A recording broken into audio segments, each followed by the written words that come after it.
My dad and stepmom tried to force me out of my own house for my pregnant stepsister. When I refused, they changed the locks. I'm 28, male, and I'm honestly still trying to wrap my head around what just happened. I live in the house my mom left me when she passed 5 years ago. It's nothing huge, just a modest three-bedroom place in a quiet neighborhood. My mom bought it with her hard-earned savings, and she made sure I knew it would be mine when she was gone.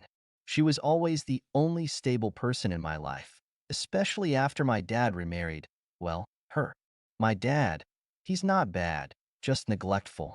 He wasn't really around much after the divorce, and when he was, it was always about him and his new wife. The only time he seemed to care was when something benefited them. And when I say them, I mean my stepmom and her daughter, S. S is my stepsister, 25 and pregnant. That in itself isn't the issue.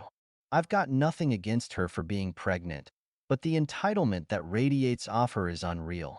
She's the type that always expects life to hand her things on a silver platter, because frankly, that's what my dad and stepmom have done since day one.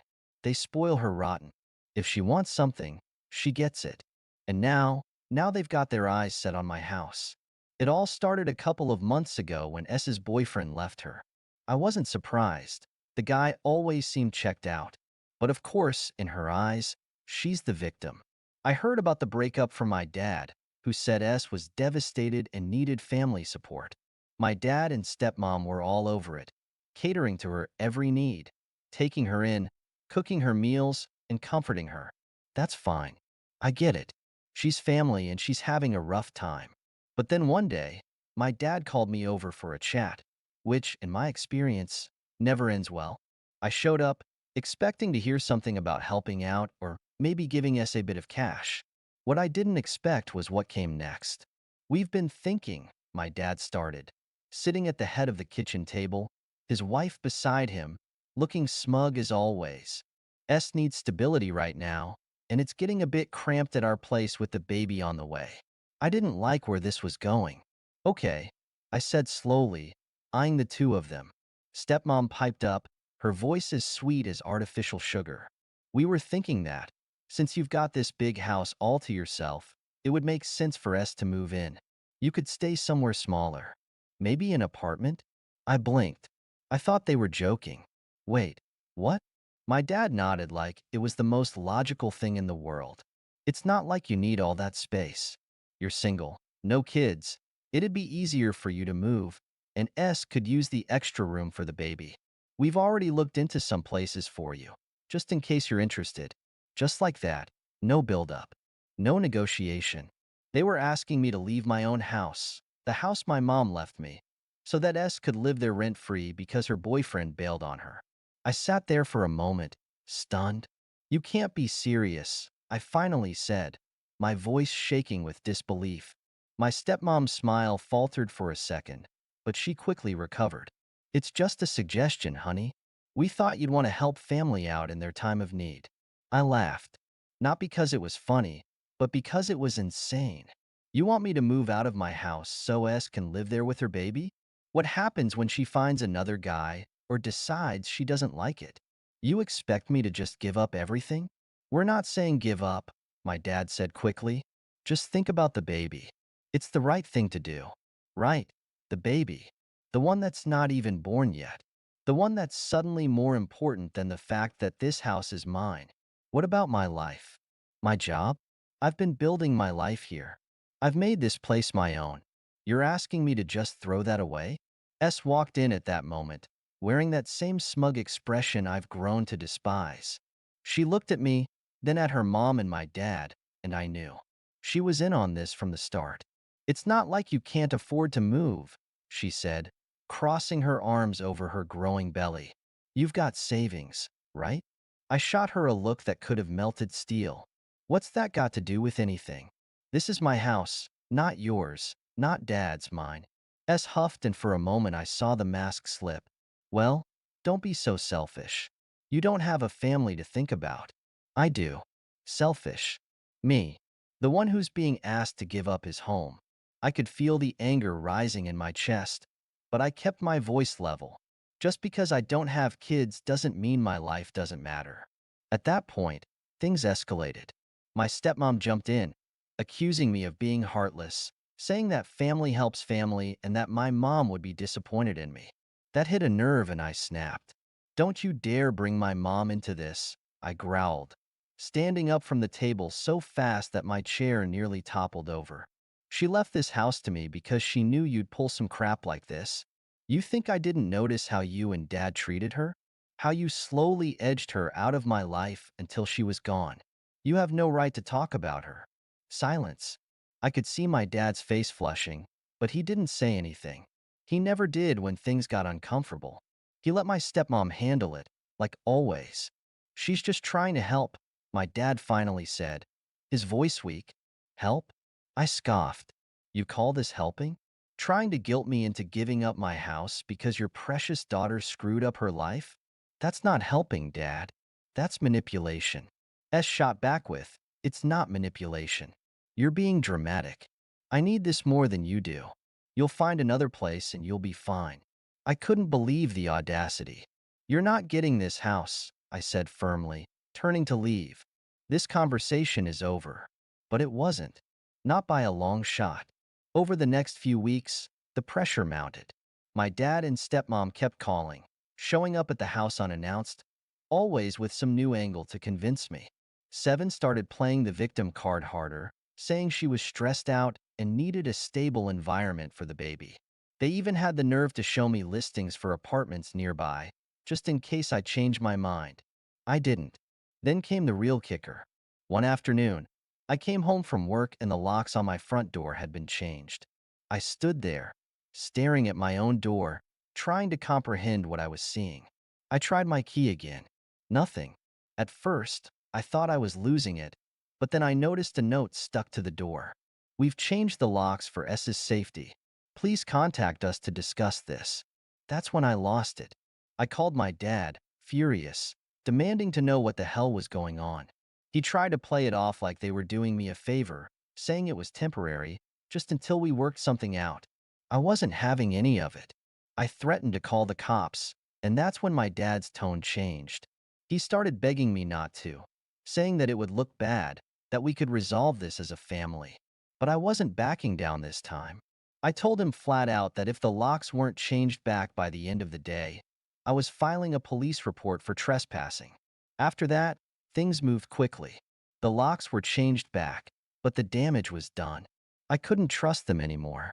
I started looking into legal options to make sure this wouldn't happen again. That's when my lawyer told me something I wasn't expecting.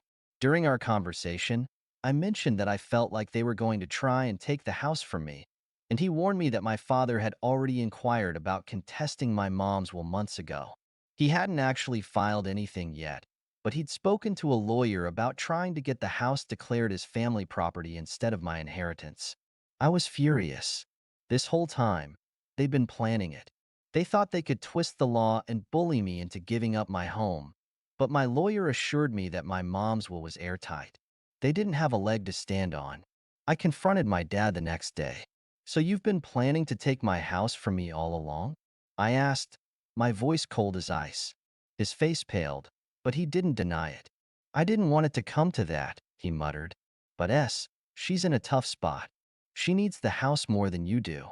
It's for the baby." I couldn't believe what I was hearing. "You were going to take your own son to court over something, Mom? Left to me and her will? Just so your stepdaughter could have an easy life?" He wouldn't meet my eyes. That was the worst part. My own father couldn't even look me in the face after betraying me like this.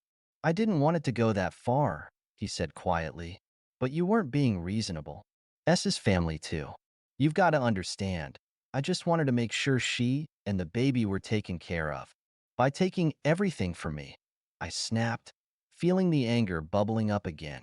"You don't get to decide what's reasonable. You try to take the one thing my mom left me, and you expect me to just roll over because S messed up? You've been neglecting me for years, and now this? You're unbelievable." "Look, I know it's not fair," he said, finally looking up, but there was no remorse in his eyes, just frustration. "But I thought you'd be able to find another place. I thought maybe in time you'd understand." "I'll never understand," I shot back, "and I'll never forgive you for this." He opened his mouth to respond, but I wasn't interested in hearing any more of his excuses. I turned and walked out, slamming the door behind me. That was it. The last shred of whatever father-son relationship we had left was gone. In the weeks that followed, I took extra precautions to make sure they couldn't try anything else. My lawyer helped me lock everything down. My house, my finances, everything. I made sure the house title was solidly in my name with no loopholes or gaps for them to exploit. I even looked into getting a restraining order, but my lawyer advised against it unless they escalated further. And while I hoped that would be the end of it, I knew better. S didn't give up easily. She showed up at my place one day, acting like nothing had happened, as if we hadn't just been through months of manipulation and deceit. She stood there on my doorstep, belly out, looking at me like I was the villain in her story. "I really don't get why you're being so difficult," she said, her voice laced with frustration. "I thought family was supposed to stick together." I stared at her, utterly speechless. "Difficult? I'm being difficult? You tried to steal my house, and you're acting like I'm the one in the wrong?" S rolled her eyes. "Steal is a strong word. It's not like you can't afford to move, and I actually need the space, for the baby." "There it is again," I said, shaking my head in disbelief. "Everything's about you and that baby. Do you even hear yourself? Do you realize how entitled you sound?" Her face tightened, and I could tell she wasn't used to people calling her out. "Entitled? Are you serious? I'm about to be a single mom, and all I'm asking for is a little help. You're acting like this is some huge injustice when all I'm asking for is a roof over my head." "I'm not obligated to give you anything," I said, my voice firm, "especially not my home. You got yourself into this situation, and it's not my responsibility to bail you out." S crossed her arms over her chest, glaring at me. "You're going to regret this. Dad already thinks you're being heartless. You're pushing everyone away for a stupid house." I laughed, but there was no humor in it. "You don't get it, do you? It's not just a house. It's everything I have left of my mom. She made sure I'd have this place, and you and your mom are trying to take that away from me because you can't handle the fact that life didn't go the way you planned. Well, tough luck, S. I'm not going anywhere." She stared at me for a long moment, her face twisted with anger and disbelief. "Fine," she finally spat. "But when you're all alone and you don't have anyone left, don't say I didn't warn you." I closed the door in her face before she could say anything else. That was the last time I spoke to her. After that, things finally calmed down. My dad and stepmom must have realized they weren't getting anywhere with me because they stopped calling, stopped showing up unannounced. I heard from a mutual acquaintance that S eventually moved in with a new boyfriend, a guy with money, apparently. I guess her desperate need for my house wasn't as critical as she made it out to be. And you know what? I don't regret a thing. My dad and stepmom haven't spoken to me since. S moved on with her life, and I've done the same. I still live in the house, and every time I walk through the front door, I feel a sense of peace, knowing I stood my ground. I kept what was mine, what my mom wanted me to have, and no amount of manipulation or guilt tripping could take that away from me. Yeah, it hurts that my dad chose them over me.